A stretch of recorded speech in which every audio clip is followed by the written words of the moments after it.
चीन ने लॉन्च किया शियान 31 रॉकेट। चीन के ज़ुहुआन सेंटर से रॉकेट लॉन्च और लॉन्ग रेंज सीरीज की 599 उड़ान यानी 599वीं उड़ान। ऑप्टिकल इमेजिंग टेक्निक पर किए जाएंगे टेस्ट।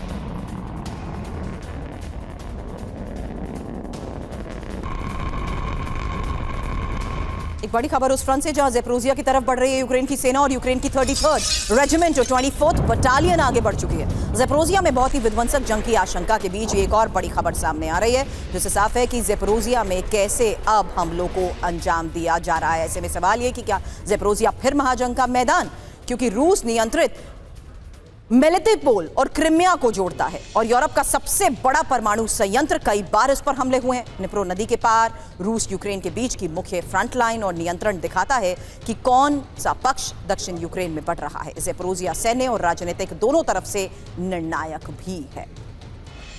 अब यूक्रेन को टॉमहॉक मिसाइल देने पर अमेरिका गंभीर है। बड़ी खबर है, डोनाल्ड ट्रंप ने कहा है कि यूक्रेन को टॉमहॉक मिसाइल भेज सकता हूं और टॉमहॉक क्रूज मिसाइल भेजने पर विचार भी किया जा रहा है। टॉमहॉक मिसाइलें रूस यूक्रेन युद्ध में आक्रामकता का नया कदम होंगी।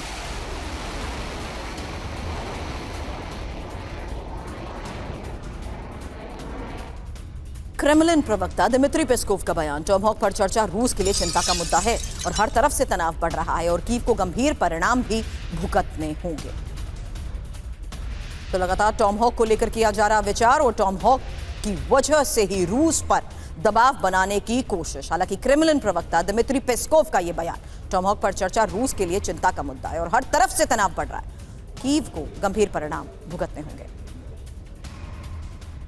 फिलहाल टॉमहॉक पर पुतिन के सलाहकार मेदवेदेव का बयान क्या है, मिसाइल दी तो अमेरिका के लिए बुरा होगा, हमला हुआ तो रूस की परमाणु प्रतिक्रिया होगी। अब रूस यूक्रेन युद्ध और ज्यादा भड़क सकता है।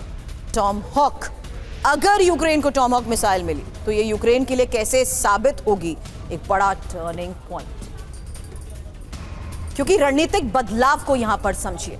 टॉमहॉक की डिमांड क्यों की जा रही है और टॉमहॉक की इस डिमांड की वजह से किस तरीके से मनीष युद्ध का दायरा बढ़ सकता है, ये सवाल आपसे मैंने इसलिए किया क्योंकि रणनीतिक बदलाव को अगर समझे तो यूक्रेन रक्षात्मक से आक्रामक मोड में भी आ सकता है। और मारक क्षमता की बात करें तो 2500 किलोमीटर की इसकी रेंज, जिसको इंफॉर्मेशन वॉल पर लाउड एंड क्लियर में हमने दिखाया था, ये समझाते हुए कि आखिर किस तरीके से मॉस्को के हाई वैल्यू टारगेट्स इसकी चपेट में आ सकते हैं। मॉस्को तक टॉमहॉक की पहुंच है और युद्धक पलटवार, क्योंकि यूक्रेन रूसी एयरबेस और कमांड सेंटर्स को भी निशाना बना सकता है। और तकनीकी श्रेष्ठता की बात करें तो कम ऊंचाई पर उड़ती है, रूसी एयर डिफेंस को यह चकमा भी दे सकती है। तकनीकी फायदा यह कि F-35 के साथ इंटीग्रेशन से हमलों की सटीकता बढ़ सकती है। जोखिम, क्योंकि परमाणु युद्ध का खतरा मंडरा सकता है। अब ऐसे में मनीष, ये महज सिर्फ प्रोजेक्शंस और बयानबाजी तक बात सीमित नहीं है।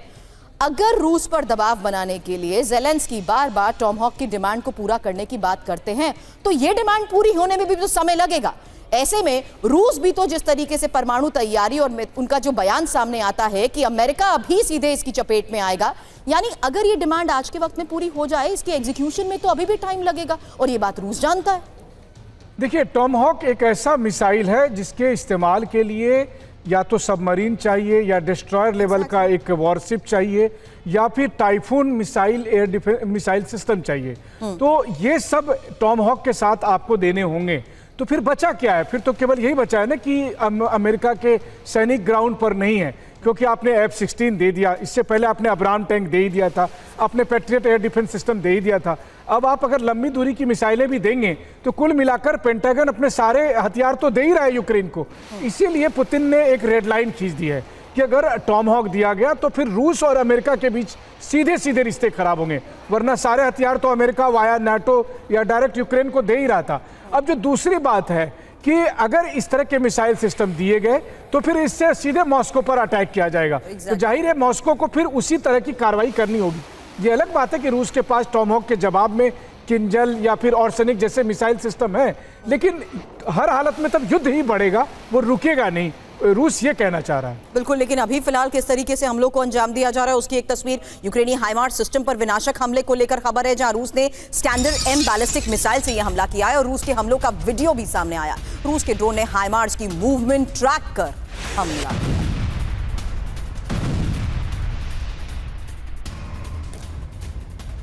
अब रूस ने दुब्रुबिलिया में युद्ध का नया फ्रंट खोला है। 16 आर्मर्ड व्हीकल्स के साथ नया हमला। यूक्रेन ने भी जवाबी कार्रवाई की। रूस के N1FV, NIFV, 4 APC और 3 टैंक नष्ट किए।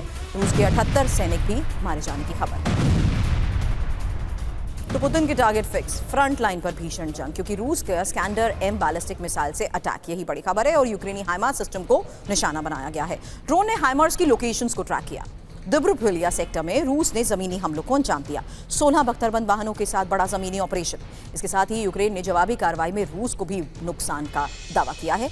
9 IFV, 4 APC, 3 टैंक और 78 रूसी सैनिक मारे गए हैं।